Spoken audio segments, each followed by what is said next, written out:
prouver que ce sont les autres qui ont tort.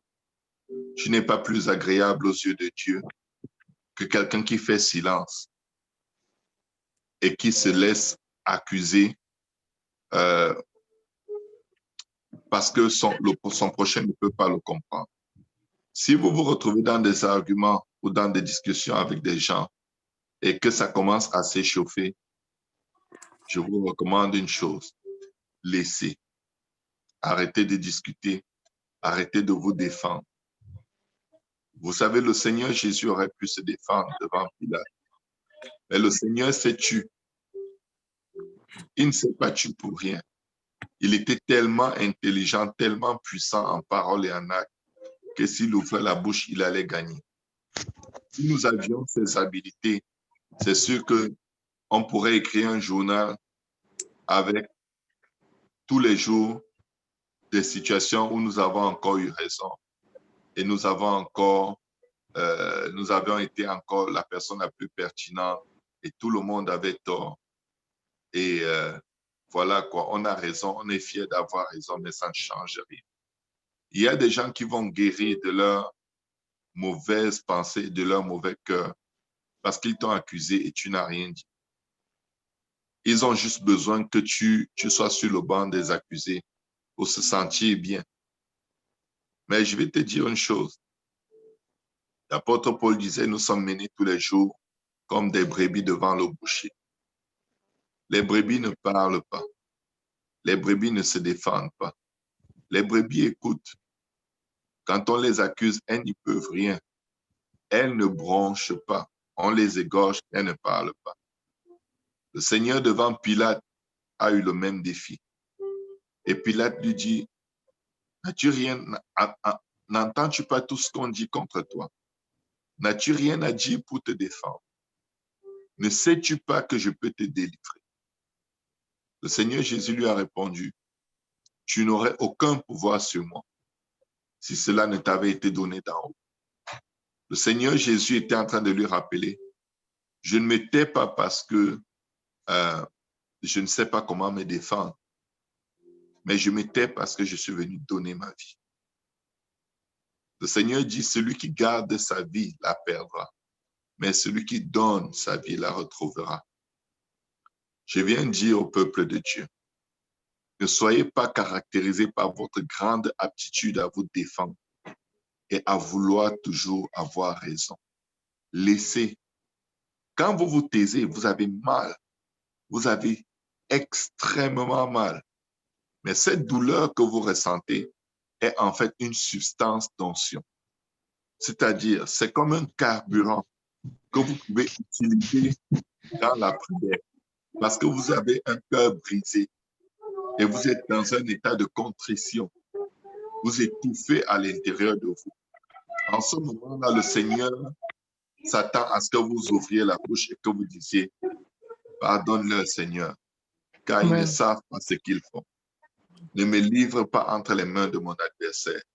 Ne permets pas que mon adversaire triomphe sur moi, mais touche le cœur de mon adversaire et sauve-le comme tu m'as sauvé.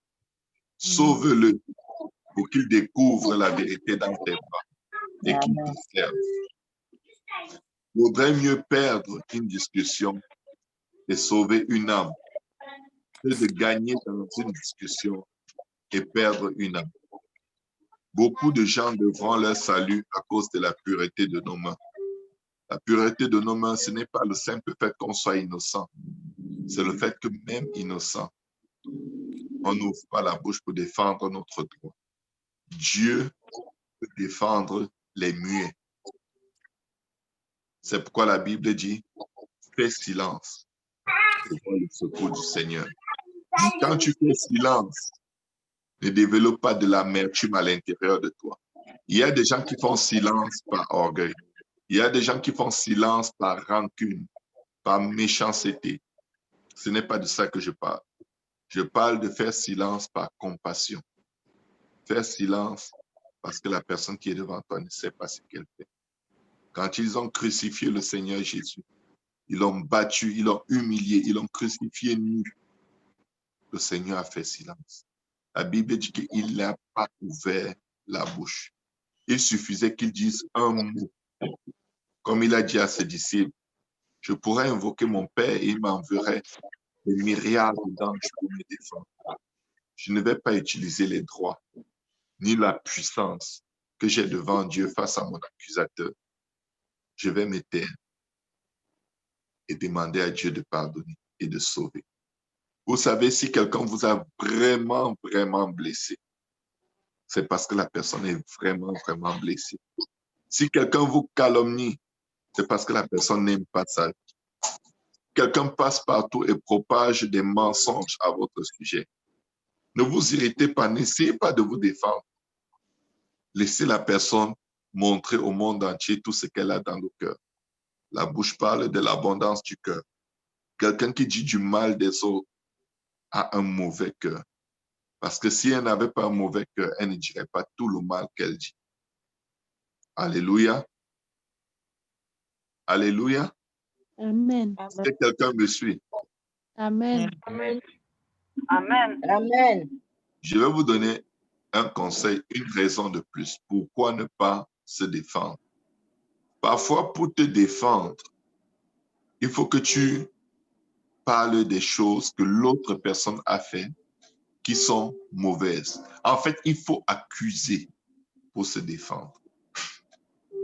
Et quand tu accuses, tu rejoins tout de suite le camp de l'ennemi. Quand tu dis, mais c'est plutôt tel qui a fait ceci, tu es en train de rejoindre le camp de l'ennemi.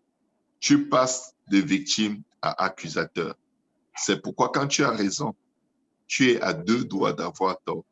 Il suffit juste que tu ouvres la bouche pour vouloir le prouver. Parce que pour prouver que tu as raison, il va falloir accuser quelqu'un.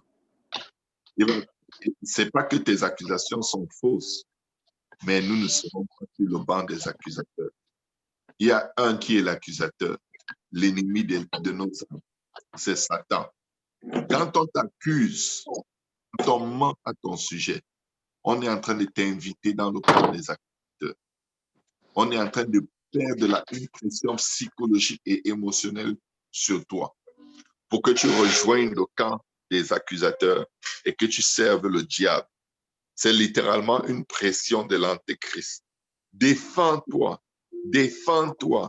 En fait, il est en train de dire accuse, accuse pour ne pas être différent de celui qui t'accuse. Et malheureusement, quand on ne le comprend pas, on dit mais il dit ça alors que, et là on entre dans le camp de l'ennemi. Et devinez quoi? Quand on cède à la pression de se justifier et qu'on accuse, les démons sont contents. Les démons sont fiers de ton accusateur et les démons sont très fiers de toi, l'accusé.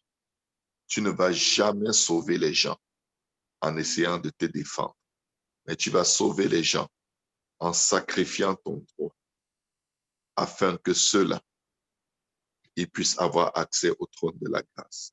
Parce que quand tu as mal, quand on t'accuse et que tu dis Seigneur, pardonne-leur, sauve-les, Dieu le fait.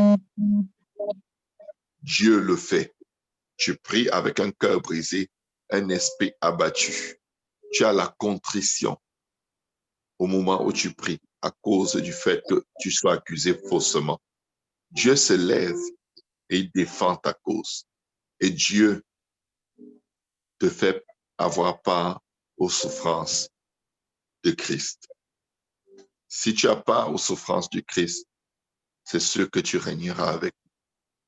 Celui qui donnera sa vie la retrouvera, mais celui qui gardera sa vie la perdra. Saisissons-nous de la vie éternelle qui est en Jésus-Christ. Répentons-nous tous les jours.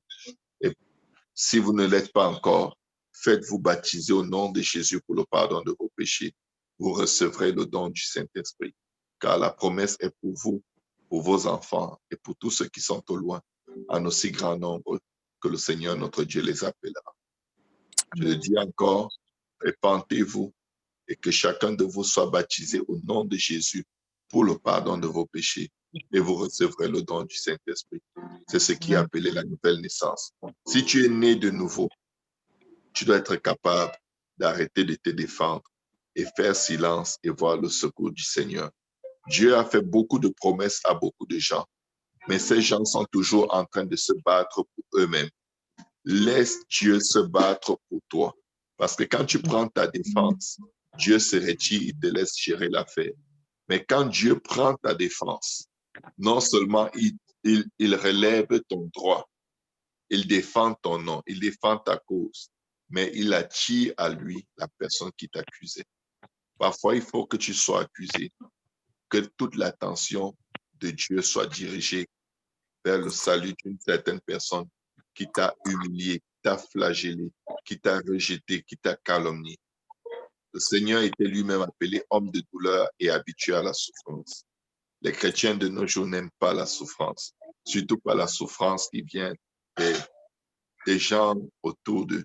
Pire encore, la souffrance qui vient des gens qu'ils aiment. Mais je vais vous dire, il n'y a pas d'autre chemin. C'est le chemin étroit qui mène à la vie éternelle. Amen. Jésus l'a fait pour nous. Allons et faisons pour les autres ce que Jésus a fait pour nous. Que le Seigneur Jésus vous bénisse. Soyez abondamment fortifiés. Et nous nous retrouvons demain matin, 5 heures, pour la prière. Généralement à 4h30, 4h45, la ligne de la prière est ouverte. Nous voulons prier, nous voulons prier, nous voulons prier. Soyez fortifiés et que la paix de Dieu qui surpasse toute intelligence garde vos cœurs et vos pensées en Jésus-Christ. Au nom de Jésus.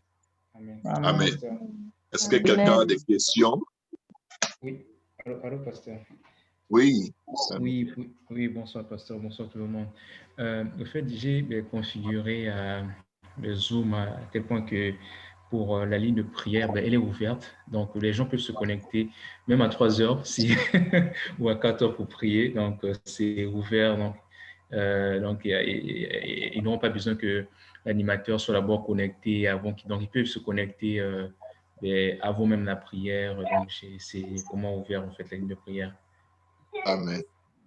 Merci beaucoup. Merci, frère Maurice. Quelqu'un a-t-il un commentaire, une requête particulière? Non, tout est bon.